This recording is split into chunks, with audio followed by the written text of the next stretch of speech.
horse drifted alarmingly in the betting was, fenced in the morning, continued to drift. It was late on the exchanges to lose. It was something you'd see in a Dick Francis novel, Charles Burns.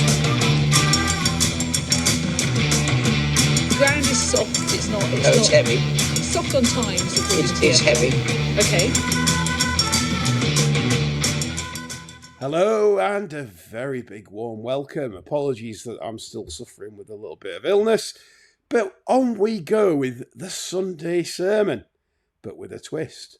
Joining me is John and Chris, my usual cohorts for this Sunday sermon, but sort of sad announcement in terms of the future of the podcast. The Sunday sermon, this is the last one, the very last one. The reason being, myself and my wife Jess, we have been subjected to a horrific trolling over the last 12 months from a certain group of individuals that I will not give them notoriety on this podcast.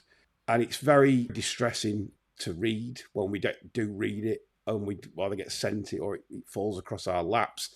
And it's not very nice. It's not very nice behaviour. And I'm sorry, but some of the stuff actually written and done on us in the last 12 months is an absolute disgrace.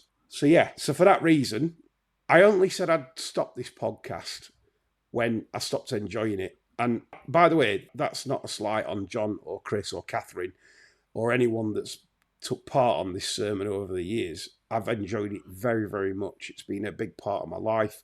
I've enjoyed supplying it for free, despite detrimental costs to us. The producers work in editing. It's been an absolute pleasure to do. But there comes a point when it's not fun anymore to do, and I'm sick of the attacks. I want to go back to looking after my family, my Patreon members, the people that support us on there, and making sure that they're well looked after and putting good energy into things rather than this negative energy and defending ourselves against what are complete trolls with absolute lies. And to be going on about a Thirst sponsored day nearly a year ago is quite disgusting, and I've had enough of it. I put a defence out the other week on social media, and it seems to have made no difference. They're still at it and going at it. So it is what it is, and now they can go after someone else because there will be no more sermons. And I would like to add that it's not necessarily the end of sermon-style broadcasting, but it will be under Patreon. And you cynics out there might say, oh, they're just doing it for the money. Chris says, send money. It's not about the money. It's about a certain level of protection. I've had enough of public broadcasting. I've had enough of the industry that won't help itself. Things that are in the equation are deeper than just trolling. Because you attack the industry for what it is and how it operates, and the gaslighting the industry does on various topics, we're the only podcast that's able to do that because everyone is on the gravy train, so to speak. And that's what I'm so despondent at, that it seems impossible to break into the mould of actually being listened to by serious industry people. They're just not interested. They're basically interested in feathering their own nests, the LinkedIn profiles, etc., etc. And for me, it's enough. I'm done. And create some fun back into our lives. Satirical look on racing, maybe on the bar stewards, etc., etc. But if you'd like to support us, you know what the link is. It's only £9 plus VAT a month. You get so much more than podcasts as well. You're going to get a lot of information that is invaluable to you over a season when betting on the flat and National Hunt. And I want to thank you all personally, the ones that have listened and stuck by us. I want to thank you personally because it's your show. We do your questions. We pull people to task. And that's what it's all about. Honesty, integrity. And I thank you from the bottom of my heart, really, because we wouldn't have got to the level of numbers without you today. So whilst it's a sad day, we're going to make the final episode a good one. John and Chris, anything you'd like to add to what I've said in regards to the reason for this podcast, Mize, on 5.5 years in, or just over 5 years in, I believe? I think there comes a point when you realise there just isn't a win in something anymore. And I think we've come to the point where we can't see a win because nobody's prepared to act on anything we've suggested, despite as an example, what I've suggested is the way forward for racing regarding funding that would have ensured racing was cheaper and bookies were paying less for it. Nobody's even so much as run that up the flagpole to see if anybody saluted. And that was a simple option of a 2% levy, ring fenced for racing, and bookmakers paying an annual subscription levy at 25% of what they were currently paying in gross profits tax. What the hell's wrong with that, and what racing and the bookmakers can't see to their advantage about that, I will go to my grave wondering. But the probable reason is that the suggestions come from the wrong sort of person.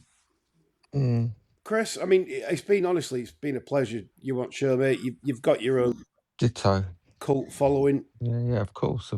No, cult or cunt following. I think both.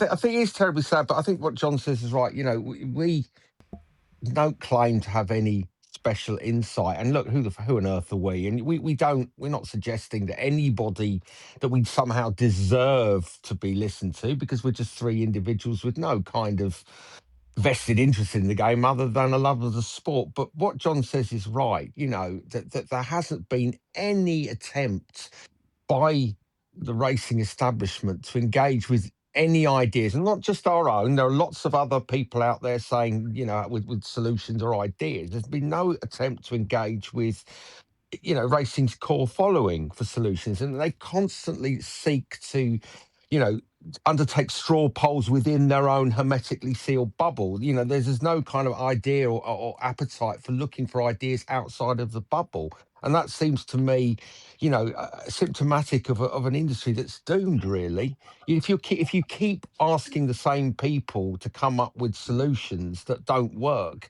you're doomed to failure. And I think, you know, racing has missed the trick, that not by engaging necessarily with people like us, but you know, other people who aren't in the bubble that have ideas. But it's a sort of a lofty disdain for any idea or any proposal or any maybe just suggestion that doesn't, if it doesn't come from within the bubble, there's no interest in it, no appetite at all. And in fact, as you've seen, people pour scorn on it. So well done, they've won, they've broken it, they've won. But you've got to know when to fold them, haven't you? So that's that. I stress how good it's been, this podcast, working with you two and Catherine. Yes, of course. And obviously all our other contributors that appear on the tipping shows: Andy Richmond, Veach, Nick Davis, Neverlander, the rookie trainer. Yeah. Never told us a fucking winner in all those years. Not a fucking sniff. Yeah, he's terrible like that. Yeah. And honestly, it's been, even Councillor Woodman with his fleeting appearances, it's been such fun to do. And people say, well, why are you quitting? Just because of a few on social media. It's not, we can't take it. It's the length of time that we've had to endure. Yeah, but Lee, they are, unfortunately, they are massively well resourced. And when you're massively well resourced, you can go a few rounds just on a bit of heart and guts and vim and vigor. But eventually, the better trained, better prepared opponent will always win in the end. And these people are better prepared. They've got money, they've got resources. They can sit all week and find out and think of ways to attack you. So you're in hiding to nothing, because that's all they are focused on doing.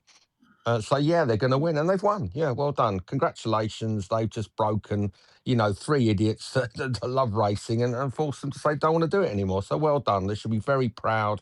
You know, go and have a fucking glass of champers and celebrate. Yeah, indeed. Right, let's come on to some final racing topics this week. John did a question thread. I'll come to Neil Sedaka in a bit. poor Neil. Rest in peace, Neil. I'm not laughing at the demise of Neil Sedaka. It just took me about in terms of his death and what I read into actually what he actually produced. Quite interesting. Nobody realises just how good he was, did it? Yeah, child prodigy he was, you know, and yeah, fantastically talented man. Yeah. Yeah. Well, right, we'll come on to some of your racing questions and topics. Racing review wasn't much this week. We had the Moor Battle Hurdle, a couple of a feature race at Newbury. John, blow your dad. Let everyone down again. Well, I think Anybody blowing the damn letting everybody down there, not just yourself. Yeah, is it? I'm wondering if he's a bit of a Lord Mayor's show horse at the moment. He possibly is. Yeah, I certainly think his handicap took to his best. I don't think there's much wiggle room there at all. I think we're probably in a situation where we don't have to be thinking about betting him in any big handicaps coming up or anything really. No, but I think we'll continue to labour the joke a bit. Yes, this is a laboured joke by now. But we like it, so fuck it. We do like it indeed, for sure. Right, so the More Battle Hurdle, and we've got a question on this one, which, again, the markets at the moment on Betfair, and I'll come on to this in the end. Pete Turf's been on. He says, anyone notice the drift on Hamlet's Knights in the More Battle at Kelso on Saturday? 5-1 overnight, sent off at 16-1 and 30 on the machine on the off. Lined up wide and rear of mid-division and never really put in the race, when he usually just races off the pace. Yes, I backed it and can accept as a season punter, but surely not a good look. The thing with these drifts at the moment, and we're seeing more drifts than usual on some of our selections sometimes when we put them out.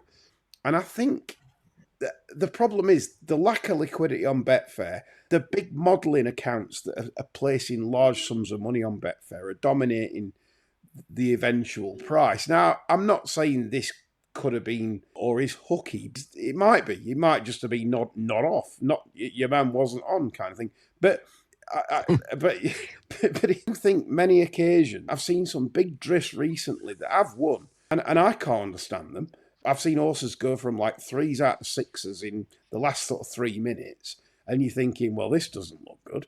And then they absolutely, and I think I think there's modelers out there with big syndicates that are out there that if it doesn't fit their model or it's a negative statistically or whatever algorithms they use, they will lay it and they will lay it up to a price they think it's suitable at. So sometimes people get paranoid that it's just genuinely people that's just taking it. Depends on the yard, though, doesn't it, Lee? I mean, you know, as we said before, there are drifters and there are drifters. Sure. The latter category, you know, you can look at something from a particular yard and you think, that's slightly concerning. You know, has it gone ape shit in the box, or has it not eaten up? Blah blah blah.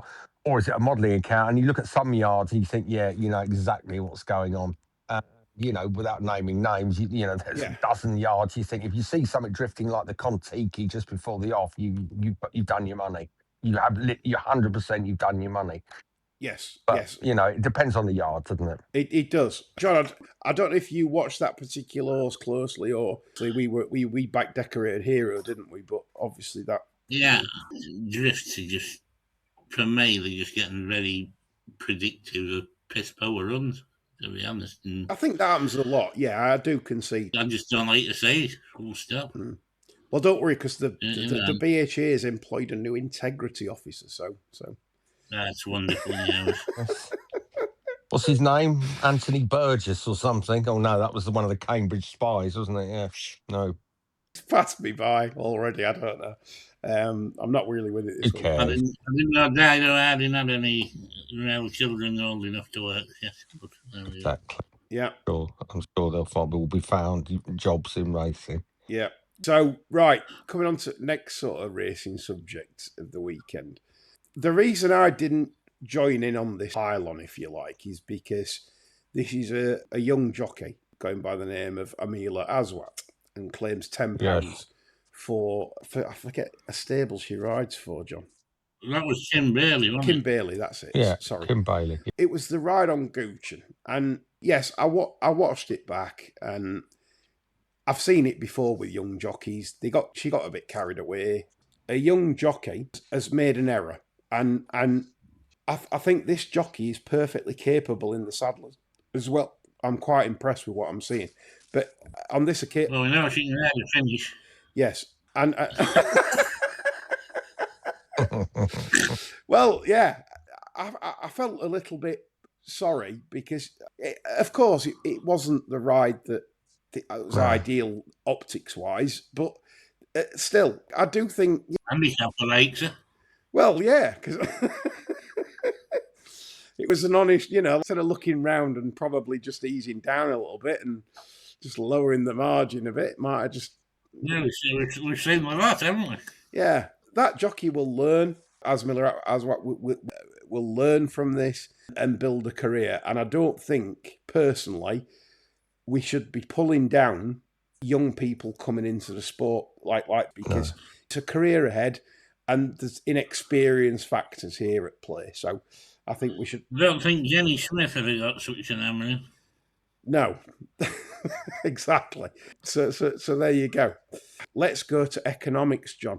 Obviously, a very, very smart flat horse. Did have some issues in his career. Sadly passed away in India due to colic. Let's hope it wasn't on the job, John. Well, when I heard he died, it stood in India. Yeah. I was immediately all set to get on my hind legs. Yeah. Because I thought he's died on the job. He's had a hemorrhage. Mid-thrust. Yeah. Died of food poisoning, though, didn't it? Horse has gone cross-eyed, like just in mid-thrust, hasn't he? Because the poor buggers had colic instead. I mean, but what I can't get my head around, really, is the fact that he was stood anywhere. Because I've never seen such a blader at that level before. No. I mean, when we were at the Dante, Tom Marquand looked like he'd been dragged by the ankles through a fucking slaughterhouse. Yes. Passed off with a bang on the head in the stalls, wasn't it?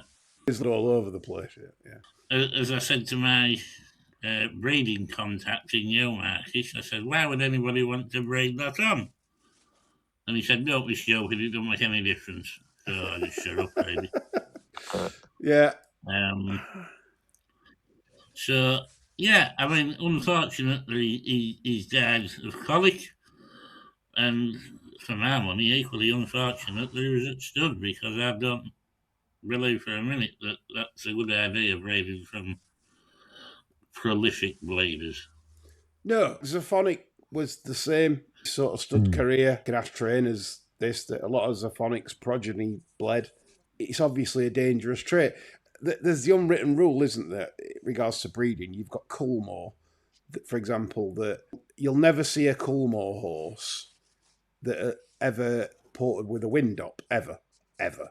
Even though it's not a legal requirement, like in Ireland, to declare a wind up, you will never see Coolmore ever suggesting that a horse has got bad wind, because they will see the stallion fees. But they're not daft. They will know the windy ones, and they won't send their best mares to the windy ones, if you know what I mean. Still make money out of them. That's the nature of the game. But yeah, with regards to bleeders, yeah, economics wouldn't be an ideal sire for me, but who knows? Bloodstock people, get in touch. Does it matter? Does it matter if a horse bleeds in its career? I mean, never mind the bleeding. Chestnut with all that weight about him. Fuck off. Yeah. A bleeding chestnut. Never mind. RIP economics. You were great on the track, despite your certain issues. It's always sad to see a great horse leave us in this sort of manner. Next subject, then, we come on to Constitution Hill and the latest on that. Obviously, it broke early this week that Constitution Hill will not be running in the Champion Hurdle, much to the furore of many National Hunt supporters. Said he couldn't live with the idea if anything bad happened at Cheltenham. People have called that as nonsense, and that's part of the game, blah-de-blah. John, I want to get your take on the decision to go flat with Constitution Hill. I don't even think it was a choice in the end. I mean, he was so impressive in his maiden. I don't see what the point was to risking him again over hurdles. Mm-hmm. You know, I mean, I think he's fallen 3 out of his last 4 attempts. And yet he was absolutely superb, Southall. No problems with anything. He laid up, travelled nice. O'Sheen seemed to get on with him. For my money, all roads should lead to the John Porter. And yes, I think they'd be stupid. Yeah, I think it's the ideal race, springtime. It won't be rattling quick, you wouldn't have thought, unless we get any unusual weather. Yeah. And it's the sort of thing that where he could be getting weight from horses that have won in Group 2 company and things like that from them. And it could be tactically advantageous. I agree with you. I've got him down with the sectional upgrade as running to 103 with a big plus. So that is a big figure indeed, because that means that to win a John Porter... He's banging the mix in a Group 3, and basically he's got more to offer, and a lot of our Group 3, Group 2 races are getting a bit thin, aren't they? So the quality on the flat is getting less. It's happening at the ideal time for him. And don't forget, this owner, and I think they were blown away by the supporters. They were getting the old 3 cheers after the race, and like they probably would in a National Hunt arena, I think it made them, both Buckley and Endo, quite emotional. Kind of set the scene, I think, there and then. They thought, well, this flat game ain't so bad, is it? Endo ain't got to worry about whether the horse is going to kill itself, jumping third last. No. I think it's the right choice, because Buckley likes to do things different. Buckley ran Streets of New York in the Breeders' Cup Classic and narrowly was touched off. You wouldn't be surprised to see this horse end up anywhere, because I think that's how Buckley does it. Michael, what people sometimes tend to forget as well, Michael Buckley's had some terrible luck with his better horses over the sticks regarding accidents within races. He lost Zeta's son in a Grand National. He lost a massively promising novice called Tinry Land. I remember that, You know, I mean, that was a terrific. I think that won the Feltham and looked like it was going to go all the way. He actually changed his colours at one point because of the bad luck he was having. 101% behind him, looking after this horse. The horse has nothing. He doesn't know I'm a champion hurdle. He's won one for him. So what the fuck? What are you probing if you win another one? Especially against this lot. I'm not being rude to this current champion hurdle, but let's be fair, it's well below par. And well, let's be road to them. They're a lot of gas. It's last year's winner, but it were only last year's winner because it was 10 lengths behind Stateman when Stateman came down to last. So that's where I'm at as well. I think if you run to that sort of rating on your flat debut, you are, and I know there'll be National Hunt fans listening to this, like, disagreeing, and it's fine, honestly, have a go on this, but I think this is the right choice. It could be really interesting where this horse ends up, because I think he'll win a John Porter, I really do. I'd back him in a John Porter, even if he were running against good horses at 110, 115 level, because I think he's better than 103. I know he's 9, but because he's only had, he had 17 races in his career. He's low mileage, isn't he? I mean, he can go at least 11. It's not like you're one of them that's had 30 or 40 starts by the time you're 9, and it's horses like feeling a few joints now. And I think there's a real great season in him this year, so I'm excited.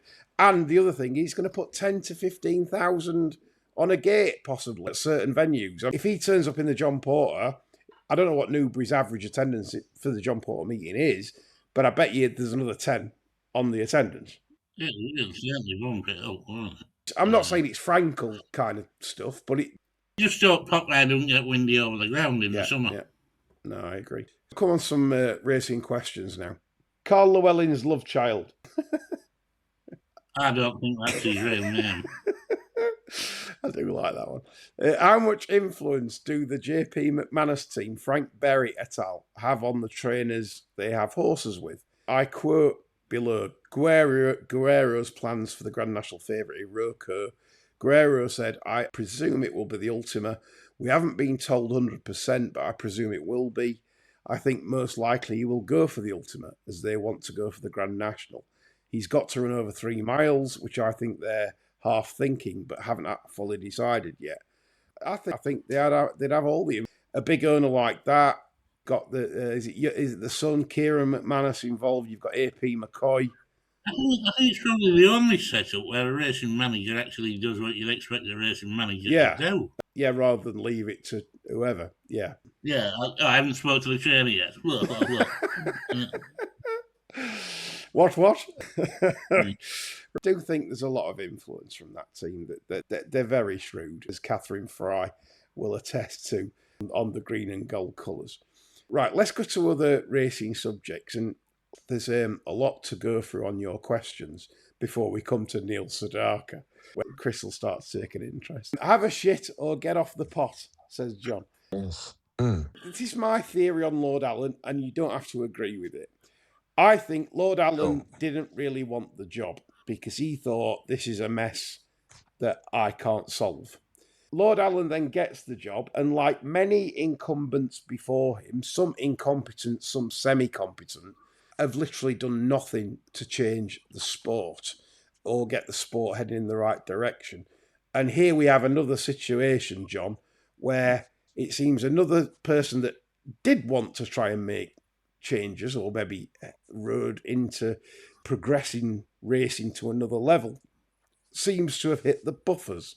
Well, I'm going to disagree a little there because I personally can't remember ever getting a job with a six-figure salary that I didn't want. So I think somewhere, somewhere down the line he's wanted the job.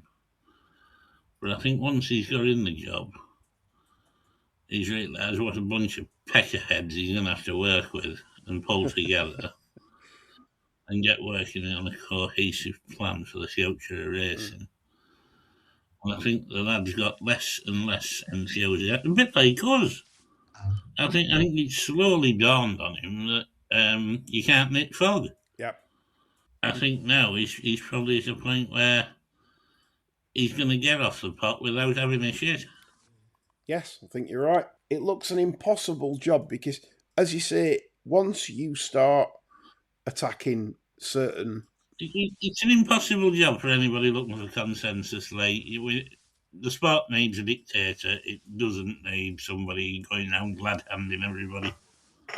I mean, Chris, do you agree with sort of John on this? I kind of do. I mean, remember there was that period of time when they were speculating as to delay in his appointment, and there were rumours that he wasn't entirely enamoured with the task that that lay ahead for him. But I think John's probably right. I mean, he's not an untalented man. He's clearly knows what he's about. He's not like his predecessor, who was a fucking school dinner lady in all but name. And so he's looked at that, but then he's seen probably the quality of people that he's having to deal with, the various interest groups, the people who operate purely out of self-interest. And he thought, I can't build a consensus against these people because they're either idiots or they're greedy. And that sort of characterises pretty much all of the main interest groups in racing. They're either thick or they're fucking greedy. And you can't build consensus. You do need someone to lead the sport. And he's not a leader because he's not going to be allowed to lead the sport. That's the problem. And so I think he thinks, fuck this. And, six-figure salary. Listen, the guy's rich. He doesn't need another salary. He probably thought, oh, this looks like quite a nice challenge, good for the CV, and I might be able to make a difference. He's worked out that he cannot make a difference, and frankly, nobody can. Yeah. The sport's done. It's done. It's finished. It's gone. Yep. It's eating itself, and 5 years there'll be no sport left. Not the sort that we recognise. It's done. It's gone. Finished. Yep. Over. Yep. Sorry to say it, but yeah, I've never felt as despondent when I see things. No. What I've seen this week in particular, in terms of the industry, the likes of Nick Luck having a certain person on his talk show that shouldn't be on. It's the tyranny of. It's the problem with social media, and it's given a platform to fundamentally very, very, very stupid people who, prior to social media, would legitimately not have had an outlet for their views. They would have been ignored. Why? Because they're average, they're mediocre, they are of no consequence. But all of a sudden, you're a content creator on social media and you have the ability to broadcast your idiotic views and half-baked ideas to lots of people. And all you need is that kind of validation loop. Oh, yeah, you're right there. And all of a sudden, mediocre people have been encouraged to believe that they have something worth saying when they don't. Years ago, you'd have thrown fruit at them. They'd be standing in a town square shouting or laughing at pigeons. You'd have pelted, you'd have laughed at them, you'd have bullied them at school. Yeah. These are the sort of people that you would have laughed at. You would have gone home and said to your kids or to your brother, your sister, thank fuck I'm not like that idiot there. Fucking hell, imagine living with that. But these people, they think they've got value. They have no value. Let's be honest. Nor have we. We're just average people. But fuck me, I'm not as stupid as 90% of these people. And these people who are creaming big salaries and kidding people like the Racing Post, they've got something worth saying. You would not employ 90% of these people to put fucking leaflets through doors. That's how average they are. In my career, I wouldn't trust those people to pick up my fucking dry cleaning when I was in industry. I wouldn't employ them. I wouldn't employ them. They come through the door with their CV. Fuck them. Just going back to sort of gravy train brigade that exists within racing and many industries, not just racing. Like, this is how it works. This is how you grift. This is how you get a living. Do you think on other social media sites, say if you advertise, say on Instagram, you actually have to declare, or they'll ban your account, you have to declare it's an ad because basically you're promoting a product or whatever. Why does, say, the platform X, where you can promote someone, and if you're like being paid by that said person, you don't have to declare it's an ad? I don't know. I think they're clamping down. I saw something that they're clamping down on, but I don't know. And you see, and this is the problem with social media. It's given incomes for people that frankly don't deserve an income. That they have nothing to offer society other than the fact they've got a camera phone and they'll sort of record their failures and their various stupid opinions for money. And this is the kind of society you see. That you look at the quality of our MPs. We are run by a cabal of middle managers, lanyard-wearing, trouser-suit fucking mediocrities. This is nothing unique. It's mirrored in our political class. We have very, very ordinary people, and that's the problem. All you have is kind of have to have relentless self-belief, and you're going to get there. Look at the likes of Blogger, etc. He plays the character, but this is a fucking guy that was a fitness trainer. He's utterly reinvented himself. What would he do for him? But he's got nothing worthwhile to say. You didn't think, oh, that's a good opinion. Never thought about that before. It's just regurgitating the shit that gets money. There's nothing thought-provoking. He doesn't sort of say, well, so have an opinion. You think, well, I'd never thought of that. Or, he won't debate with anyone. He's just a fucking walking billboard, isn't he? And there are millions of people like him. Walking billboard. These people make me puke. They make me puke. He's like the old guy in the 80s that the end is nigh board, walking through the town centre. But that's fucking thought-provoking. Is the end nigh? Is the end nigh? Why does he think the end is nigh? On what basis is he? That's thought-provoking. That's more interest. You'd put these people in the stocks, wouldn't you? You'd throw fucking fruit at them. Yeah. And yet here they are, they've got plum jobs in the gambling industry. They're harm fucking prevention consultants. They write stupid fucking blogs, etc. They're all sucking on that tit. Well, the milk's running dry, boys. You've got a couple of years. Yeah, I think so. Then what are you going to do? I think so. What are you going to do? Yeah. They're not qualified to do anything else other than to fucking mythologise their own failures for money. Yeah. Yes, when the walls come down from that whelping box and they're out in the big wide world. Oh, yes. Yeah. Who's going to employ them? Exactly. Yes, Amo will employ them. They seem to have got plenty of cash.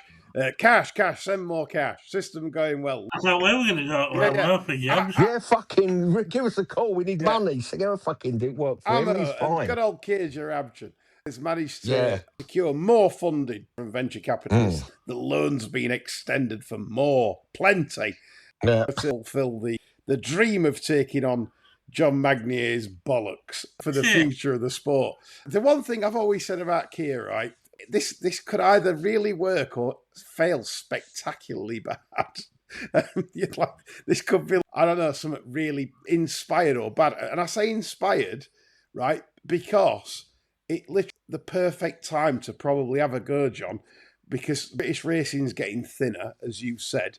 Godolphin are becoming less dominant in British racing in terms of Royal Ascot winners and things like that used to be like predominant. Now it's no longer. Might train a Guineas win here and there. They might have a good one here and there, but in general, the numbers are less. And apart from Coolmore, there's no one else really to... The seats in the second carriage are vacant. And you would think that maybe Keir can just work his way in there, granted a bit of luck. What happened to Andrew Lloyd Webber, though? Have to go on third carriage. In my view, Andrew Lloyd Webber would need major surgery to even make the carriage lineup. The reprehensible frog-faced fuck. A fourth carriage, would you put Hat in that? Like the Hat? His own carriage? Yeah, I mean, Hat really should lead the procession because the Hat has much more personality than the entire royal family. I'd rather listen to 15 minutes speech from the Hat than 5 minutes from our current king. Yeah. You don't get many hats in the world that's got its own bulletproof car, do you? You certainly don't. And in these uncertain times, I think we should all be very thankful that they've spent upwards of £300 million on getting a reinforced supercar for the Hat. When the people in this country can't feed the kids. I think it just goes to show we've got our priorities absolutely spot on. Quite right, yes. God bless them all. They do a wonderful job. It makes you feel glad to be British. Yes, it does. You know? Absolutely. And talking of being glad to be British, I think then I'll get behind Kia this year and give him a good push, off a cliff. Give him a good push, and hopefully he'll still be solvent this time come September. But I must admit I'm not optimistic. Oh my, sorry, not Kia. Oh dear, sorry. Edit that out. I thought you talked about Keir Starmer there for a minute. Don't want to give. I thought you thought a bit quiet. I thought I don't want to push him off a cliff. No, certainly not. I think we should leave that in. No, you should do, shouldn't they? Yeah, sorry, lost the trip there. No, definitely not him. Our current Prime Minister. He could be one of the future good guys for British racing. Who knows? Right. So just a report on BHA. I've heard through the grapevines and the certain like rumour mills. They have submitted a piece to the heritage factor for British racing. So that's a good thing. But we said world heritage status for British racing. We're told that's not possible to do it as an entire sport. But by singling out maybe a historic building within racing or a track, race course, I've heard that they have submitted on the latest round of submissions. So this is a really positive thing. So well done, the BHA. I think it's a step in the right direction because I'm pretty certain that the piss house behind the Silverine stand at Redcar is probably a listed building. Well, there you go. Credit to Jack at the BHA for this because I think this is good work in terms of positive stuff for racing. And there's not much to be positive about, but this is positive. And this could be a shot in the arm for those people that might one day get into power that say no more to horse racing. We don't want to do horse racing. So it's a good thing to think ahead and do. So well done on that particular topic. Neil Sedaka. Yes. About him. I mean, I was surprised. Talks Neil Sedaka and like people's like in shock, and it's like, and I thought, yeah, I've heard of him. And then, well, obviously Google is your friend. Yeah, sure. What's Neil Sedaka actually done? And it's clear to me that what hasn't he done? The stuff he was behind is just phenomenal. So do you want, like, Chris, do you want to tell me on this? He was a really prolific songwriter and performer. I mean, look, people wouldn't necessarily be terribly familiar with his work as a solo performer. I mean, because he's not everyone's cup of tea, and he's not necessarily mine. I mean, it's very much of its time. So things you probably remember: Oh, Carol, Calendar Girl, Laughter in the Rain. Jimmy Savile, Happy Birthday, Sweet 16. Yeah, exactly. There you go. There's another one. So it's very much of its time, very early 60s bubblegum type pop, etc.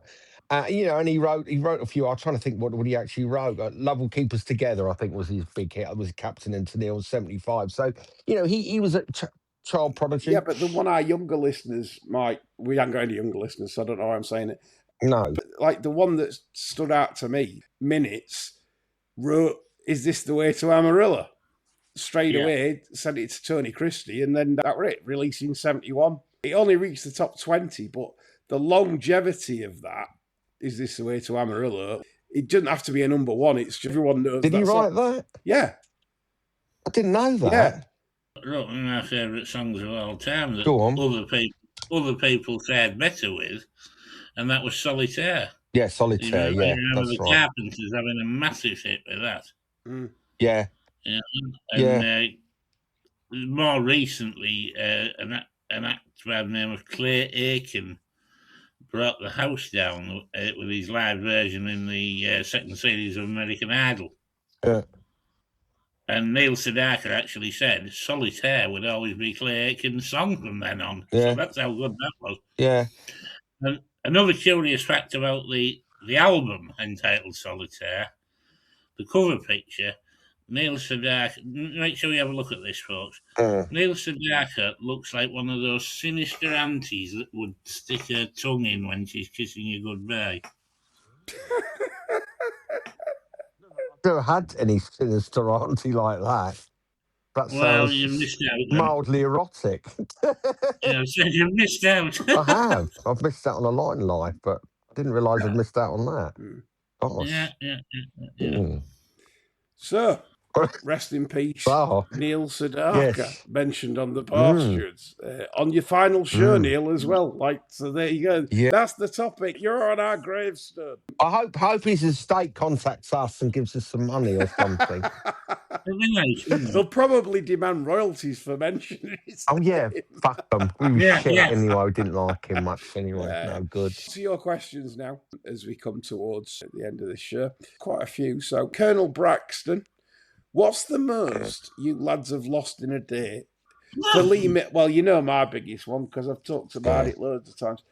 For Lee, make it the second biggest losing day, as his biggest felt like an outlier. He lost $3,000 on Saturday, did Braxton. He's a good kid, he's Braxton. When I met him, I said, you look 14. I think he's about 24 or 25 or whatever he is. Honestly, he's such a young-looking fella. Honestly, he's going to be 50. He's going to be like one for the ladies. He's a good lad. He's a real good lad. I met him at the Smart Bash in 2024. And he said he lost $3,000 on Saturday. So I feel your pain there, the Braxton. And he says he's kicking off today with some fine porridge and he's ready to go to war again. Now, that's the attitude. That's the right attitude to take. Positivity. You're going to beat the game and you're going to do it. So, yeah, absolutely. But what's the most? So, apart from my biggest, I've had a couple of 20 grands. There were one day, I think I lost about 26. I went massively on a chase. And it's amazing how life works terrible, doesn't it, chaps? Because if I was as experienced as I am now, I don't do that 26 in. There's a phrase I use now. I'm having a bad day.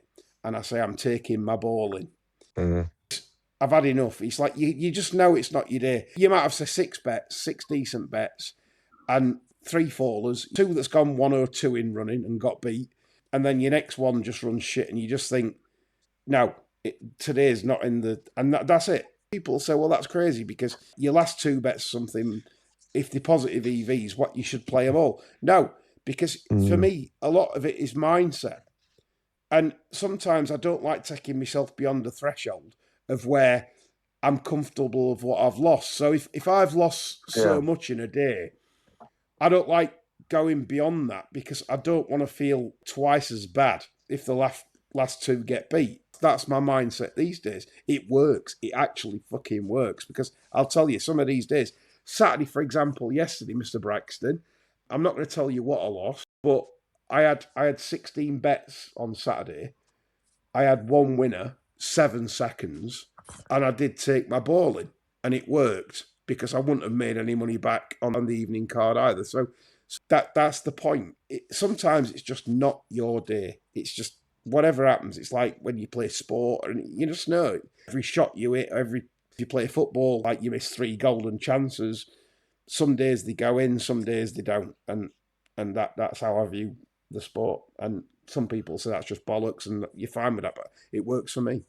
So you two guys, do you remember any like really bad days? I mean, you don't have to mention amounts, but is there anything that really like put you in the fucking shitter? No, Yeah. I mean, for me, I'll answer it quickly, John. So you got more of a. I don't bet enough for it to have any significant effect. But I mean, I've lost a couple of £100 on the odd occasion, but nothing that sticks in the memory. Yeah. Over to you, John. York, August 1991. I fortunately, at the beginning of the month, inherited an amount of money from an auntie who smiled on me from above. And I went to the Eva meeting that year full of confidence and full of ammo, and the ammo belt was empty about halfway through day two. Because that was the year there was a fast strip of ground up the far rail, and I endeavoured to back nothing that went up the far rail in the first 12 races or so, and that was the end of the inheritance. Yeah. There's been some bad times for me. I once had to do a remortgage on a former property of mine because basically I had all the ability as a youngster, but I didn't really necessarily have the discipline or the right mentality for the approach. And obviously, sometimes I put myself under severe pressure. I was fearless. I was absolutely fearless. I wouldn't hesitate to have 10 grand on something. In fact, some of my biggest bets back in the day were 22,000, like an Archduke Ferdinand to beat Taff Rail. I told Taff Rail was lame. Taff Rail beat it at Pontefract in that 2 mile 2 stayers conditions race. And I was fearless. I didn't care. I got absolutely no threshold into what I would stake. Yeah, if it's in there, it's going on. Yeah, it's crazy, isn't it? It's almost mug betting. But so you can have all the ability in the world. You can pick winners. But if you don't have that mentality that you need to stay within your parameters, it's no good having 300 quid on one that you like next day and then 15 grand on one day after, is it? It's just no good. You got to work out what's your comfort levels, and now I work out what's going to send me like a chimp and activate the chimp in my head. If I have something on now and it's going to activate the chimp if it's beat, I'll lower it. I'll lower it from the amount that's going to activate the chimp, because when chimp goes off, that's when you know that's when you're not in a good place to make your next decision. So that is good advice for anyone. It's like you, Chris. It's like, what's going to activate your chimp? Well, yeah. Well, yes. Well, listen. I want to give you some inspiration here, because I want to tell you very quickly about the case of Darren Carville. Right, and there's something we can all learn from Darren Carville. In 2019, I'll make this short. He was a London accountant for Mr. Clutch, right? Yeah. The touch people, and he decided to go out with a bang because he's been bullied relentlessly at work. So he stole 170 grand from his employer and spent it all in a single weekend on prostitutes and cocaine, right? So as a result, he got nicked, okay, and he was jailed for 2.5 years in 2019 for the £250,000 theft, because they worked it out. He actually stole £250,000. So after doing all his courses in prison, he released and he thought, well, I've got to turn my life around. So he changed his name to Darren Medhurst by deed poll and got a job in a travel agency in the Holiday Inn, when he stole another 100 grand in 2022, sentenced to 3 more years. And as of today, he's still serving his conviction, and he's got 57 previous convictions for fraud.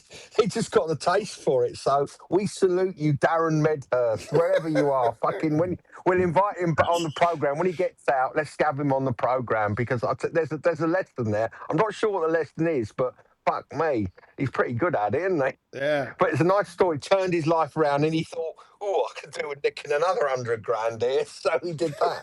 Brilliant. Yeah, it's honey pot. Salute you. In fact, if we got him on a Patreon show, we'd call it the honey pot. I mean, he looks. I'm looking at a picture here of him. He's such a benign-looking character. He's got a picture of him cuddling a koala bear at the zoo. Nice glasses on. Looks pretty benign, but fuck me. Yeah, he's obviously worked out to do it. Yeah, they all cuddle koala bears. Yeah, I know. Well, he seemed like a nice-looking fella. Look at him, fucking hell. So we'll have him on when he gets released. I'm sure he should be due out soon. So yeah, if you're listening in prison, come hit us up. Yeah, absolutely. We've got about 545 shirts. Big shout out to all our prison listeners. Fucking pass an hour on, won't it? strong brothers. See yourself, lads. Yeah, don't let the system grind you down. Yeah, don't let it grind you down and think about the spit in your food, and all that shit. Yeah. Tony Earnshaw's been on. He said, the Hoyles blogger argument this week. I ain't seen it, to be honest. No way is Simon Holt a better commentator these days. Plenty better than Holt, but never get a proper go like, say, Topham, Howes and Peters. Just before I come to Chris for his opinion on the spat, John, have you any opinion on who's your best commentator these days? In the words of Simon and Funko, I think these days I prefer the sound of Simon. Turn it off. Terry Hannon in Ireland. I mean, remember that time he went silent in final furlong? And yeah, he nearly choked himself. I can deal with that. I quite like that. Because that adds a bit, doesn't it? I honestly thought everyone thought he croaked it. Yeah, there was definitely a hemorrhage in prospect there, wasn't there? About John Hunt. John Hunt's a decent caller, would you say? I mean, I would. I've always liked him. Yeah. I like John Hunt as a pundit, actually. I think he's very level-headed and undemonstrative. Yeah. And I could... John Hunt's the type of pundit I could probably go and have a pint with and exchange a few yarns about racing. And it was great to hear John Hunt at the Winter Olympics as well this year. BBC, I thought that was brilliant. He obviously researched his sport, like the sport he was commentating on. And he's probably taking a look at racing and thought, we're going to get someone else lined up for this way. It's going to go. Exactly. Yeah, well done, John Hunt. Chris, did you see the spat then? What was it about? I haven't read it. I think from memory, I mean, it was something to do with, there was a horse that whipped round at the start that was Fav, and blogger said quite rightly, no wonder the sport's in the shitter, this is, no way was that under orders, etc., etc. And then, of course, all the industry types come on and say, oh, well, it's a well-known risk, you've got to suck it up. And I think the point blogger was saying as well, try and explain that to the new demographic of Invade, saying, hey, that 40 quid you just had on, that horse that didn't start, well, you've done it in cold blood. And Hoyles was sort of the usual kind of hand-wringing apologist for the sport. I don't particularly like him. I don't think he's a particularly good commentator. He's just a fairly average bunch. But he came across pretty appallingly, I thought, sort of sneering, punching downwards. But that's what they do, these people. So, bollocks to him as well. Yep, the Austin Allegro leather driving gloves. Van den Pla. The person that criticised, well, you particularly, for doing posts for clicks and likes and outrage. Well, this is a man that takes money to write shitty blogs from a bookmaker. Man who works 7 days a week. And now does advertising for Betway as well. Yeah, 7 days a week. Can't get enough work. Yeah, well, this is our final sermon. So if we're doing it for money, for clicks and likes, then why is this our final podcast? Yeah, exactly. Fuck off. So fuck off, Richard. Yeah, dickhead, yeah. There you go. Love your work, mate. Being on Councillor Woodman, the disgraced councillor from Northwest Leicestershire, that used his dog to actually win an election. Was the only reason. The dog was crazy and people love dogs. He knew this, tapped into it, and now most MPs walk around delivering leaflets with dogs. Is it possible that ARC are operating as a profitable company, but Jockey Club Racecourses are skint? Is it because ARC are answerable to shareholders? Well, it's a simple answer, Woody. You know what I'm going to say. Private companies simply are run by better people. Public companies are run by civil servants and people that could not work for a private company because they wouldn't have a fucking clue how to make money. What Chris said earlier about mediocrity in terms of politicians, people in power, people that run sport and things like that, that they are a mediocrity that would have no chance in the real world. And you're right, Lee, I'm going to cut across you because conversely, it's the whole kind of reform notion that you can apply big business skills, the skills that enable companies to make money. And then if you drop them into local councils, for instance, they're suddenly going to transform local councils. And that's absolutely not right, because what you say is correct. There's a different mindset. Running an organisation that doesn't need to make money, you need really good bureaucrats and administrators, right? Because, you don't need business people to run local government, or for instance. But but if you move those people into private sector, they wouldn't have a clue, and vice versa. You move entrepreneurs to a council, they'd fuck it up in 2 weeks. And it's about round pegs, round holes. But the problem we've got now is we've got square pegs in round holes pretty much everywhere in society. So you bang on, John. I just think Ark and Nasty and the Jockey Club is nice. Yeah. Look how nice the Jockey Club have been to Dido, giving her a Yeah, job yeah. after that horrid time she had at the testing trays. yeah, yeah. Fucking with our track records of success, you know, Exactly. they said Yeah. you're really successful and you're a nice person, and you We just absolutely shit on her, didn't yeah, we? And precisely. the Jockey Club stood up for what's right Yeah, and gave her a lovely cushy yeah, number. Well done, Jockey Club. absolutely. 3 cheers for them all. Yeah, Gary Cheesefinger's been on. He goes, whilst he ran bombs peppering Palm Jumeirah yesterday, Tomo was on Amo Racing goes ahead at Maidan. He was there on a freebie, no doubt. What? God almighty.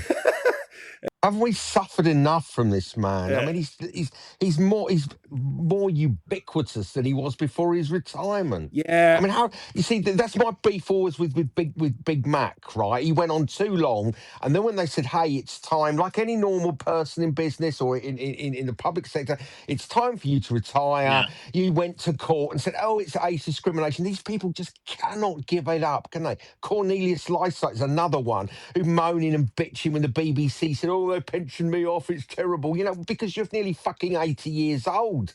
Give young people a chance. But the people in racing, they just want to stay there and they want to work till they die. And you know, and that's almost unique, I think, to this sport. Because everywhere else, you retire, bye, see ya. That's it. I agree. Final questions for the final show. Rap's been on, and he said, what is the bigger loss of grip on reality? So Iran's claim the Supreme Leader was about to address them live on TV when the rest of the world knew he'd been reduced to his component parts, or Doncaster's going reports on Friday and Saturday. Absolutely, the Doncaster going reports were absolutely disgraceful. But of course, us bastards have been accused by Nevin Truesdale, former Jockey Club CEO, have been destructive. You mean Nev Truesdale? Because he likes being called Nev, doesn't he? Nev. Yeah, call him Nev. He likes that. Yeah, Nev. He said that we basically famed the Haydock clerk of the course for shit. And Doncaster almost defamed. Yeah. Almost defamed. I mean, as if that's a charge in civil law. Almost defamation. Yeah. God, these people make you sick, don't they? Awful, man. We're going to say the same about Doncaster's clerk, that basically he's put everyone in the bin with terrible going reports, which were clearly much slower than advertised, and it's not good look for the sport. But as John will always say, it's not in the interests of the BHA or anyone to stick up for the punter under the current funding model, is it, John? You said it much more clearly than I would ever manage. Like. Yes. Yeah, so next one. Rap's on fire at the moment. And Pete, we love you. Go and follow Pete's Rap podcast. He does his little podcast ditties and stuff. So give him a follow for future content. If you overdose on morning after pills, can you go a fortnight into the future? And if so, can you get all the Cheltenham results and bring them back when the doctors revive you? Yeah. He's fucking on mushrooms or something. I think he has been this morning. I think he has. What? Yeah. Morning after pill? Yeah. What, mean birth control pill? That's what it means, isn't it? Yeah. Well, was he saying if you overdose on a morning after pill, yeah. And if so, can you get all the Cheltenham results and bring them back when the doctors revive you? He's using, nor indeed in the order. What is Pete? Come on, man. Pete, what's you're on fucking mushrooms. He's on a fucking pipe. This fucking man's baked. Fucking man. Yeah, don't follow Pete's Rap podcast. Brother, what's happening here? We love you, Pete, really. Flaky fun, isn't it? Yeah, I didn't get that one. Bert Doncaster. The Bert Doncaster. I ain't read this one, so I don't know what's coming. It could be anything. It could literally be anything. I saw a tired and haggard 58-year-old man when I looked in the mirror this morning. What's the Barsters' top tips for keeping healthy, a zestful get-up and go appearance that you all possess? He's never seen it. He's never seen it, back in that. No. I'd say masturbating furiously to German dungeon midget porn. How about that? Sounds good to me. So I can recommend 2 products here that I use. Vitamin D3 plus K2 tablets from Nutrition Geeks. Honestly, vitamin D is very underrated because grey, grim winters. And I would urge all our old Bar Stewards fans to get plenty of vitamin D inside them in future winters because it does help because we don't get enough fucking sun. And some expensive facial cream from Kiehl's called Ultra Facial Meltdown Recovery What's that Cream. with you? Facial cream. God, man. He's sponsored by them, listeners. That's why he's ending it all. He's taking a sponsorship. Now we know. John, this is people will always tell you who they are if you give them enough time. He's on the health market. Now it's going to be CBD gummies, won't it, for arthritis, like Paul Merson selling gummies online. But it clearly doesn't work because I'm still fucking... You started, though, haven't you? I was due to a preview night with Chris Dixon talk on Wednesday night, nowhere near Compass Mentis to sit there. They sent you those dummies, which you're going to be plugging online now on Facebook. Honestly, why don't we? I've sent we Jim know Carrey. the type, John, I've sent Jim Carrey's lookalike to this. Yeah, God, what was that about? Right, yeah. I've sent Jim Carrey's lookalike to appear instead of me. So there you go. Yeah.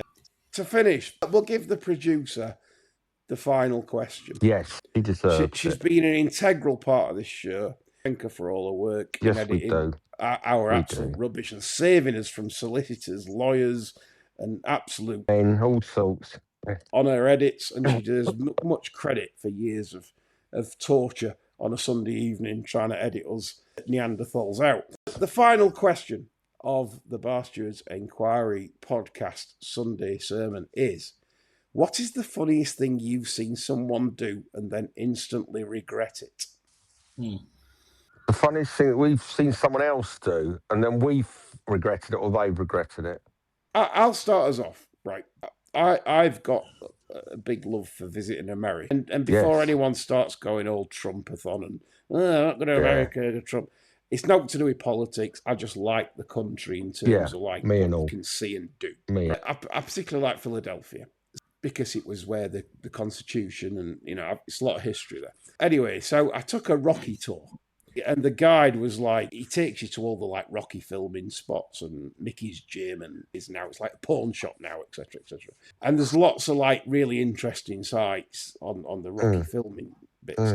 So we did the steps where obviously Rocky runs up, and obviously this guy with me goes, I've done this well over 100 times now, and I've never fell. Right?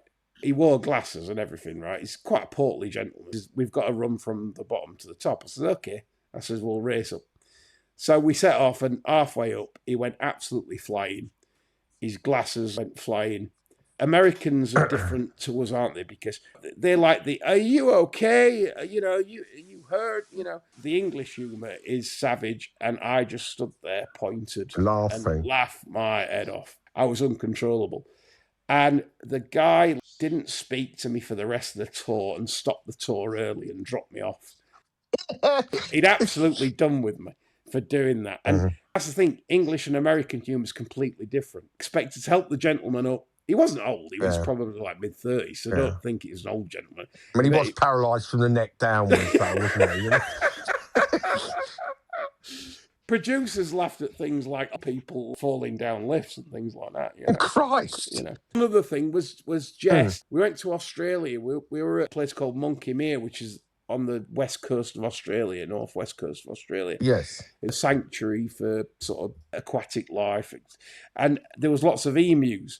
So Jess thought it was a good idea to think, I'll go and feed the emus. She goes out with these tortillas. So she's like, decides to hand one to one of these emus. Like, there's that group of them. One gladly accepts. And then all of a sudden, they like bombarding her, ready to, I think, peck her head off. She starts to run, and she chucks tortillas in air, but they're all chasing her. I mean, this is the funniest sight ever. But I'm not having any of this. I ran off and shut door. And watched her, like, chased by these emus. Round and round this. You know, the protective husband. So that was the only... Quite right, yeah. Going for help. Yeah, then she made me regret it after that. There you go. That was my two. John, anything for you? I was at a wedding on the Saturday of the Newbury Spring Meeting in the late 80s. I'm not sure exactly what year it was, but that's when it was. And a horse called Magnus Pym won a maiden for Henry Cecil. That's as much as I can remember. Oh, Magnus, I remember that. Anyway, the bride's... the groom's brother was actioning as the best man. And everybody in our little circle only ever knew him as Spook. He was a bit of a wild card. And for his best man speech, he went full on Bruce Forsyth. He stood up, he said, all right, my lads. And we're going to play a game of play your cards right. And what he'd done, he glued pictures of all the groom's ex-girlfriends onto some playing cards at the value that he rated these ex-girlfriends. And he had them turned facing the wall, and he wanted the crowd to go along saying higher, lower, you know? That's great.